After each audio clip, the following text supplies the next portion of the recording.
I'm very pleased to be hosting this important event.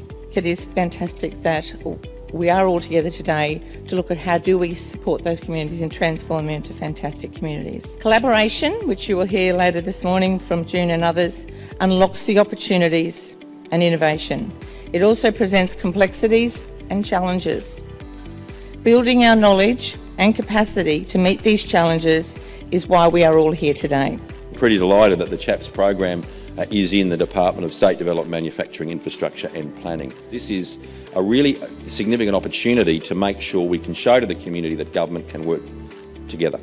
And we can work with local government, we can work with federal government, and we can work outside of government to change people's lives. What does a good community look like? A really good, thriving community, and what do we need to put in place for that to happen?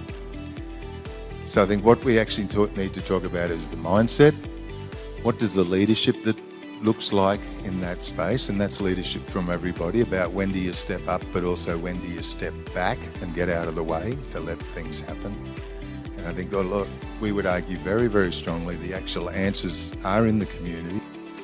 It's not rocket science, it is about putting the person first and joining up services and yes, letting go of your turf. You want to really bring about change.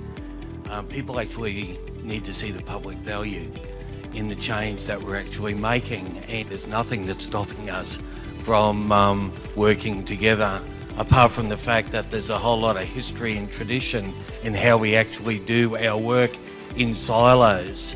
If we really want to work together and really get the absolute public value out of the limited resources that we actually have, we just need to shift the mindset. We are not making the most of what the current investment is intended to achieve until we actually start to invest in coordinating and better aligning what should be happening on the ground to better meet the needs of the community and every individual in that community.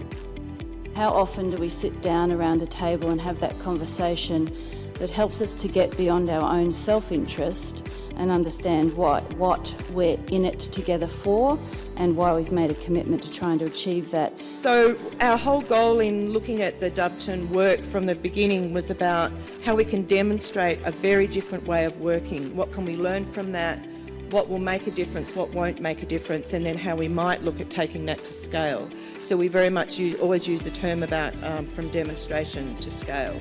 The work at Doveton has been the first time that there's been this private-public partnership in Australia where a philanthropist, an individual philanthropist has gone to the state government and they've actually signed a memorandum of understanding about a long-term 10-year commitment to this change.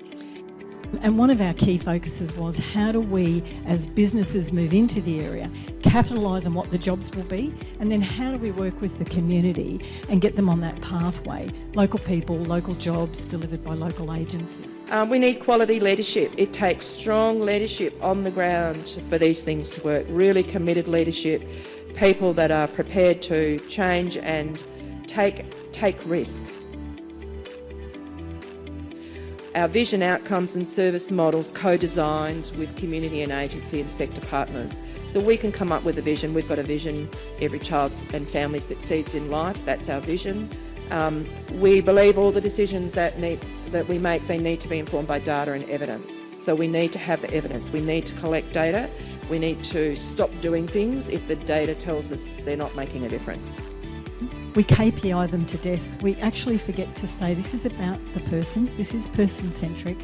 And I think the inclusion of volunteers and community, being part of community. You know, in Gateway it'd be almost impossible to see who's a worker, who's a client, who's a volunteer. Start having some stop doing conversations, work out the things we don't want to do anymore and think about how the resources we've been using to do those could be used in other ways. The real difference is about the glue that actually enables cross-disciplinary practice to happen, and that we've got a bit of work to do to describe what that glue is.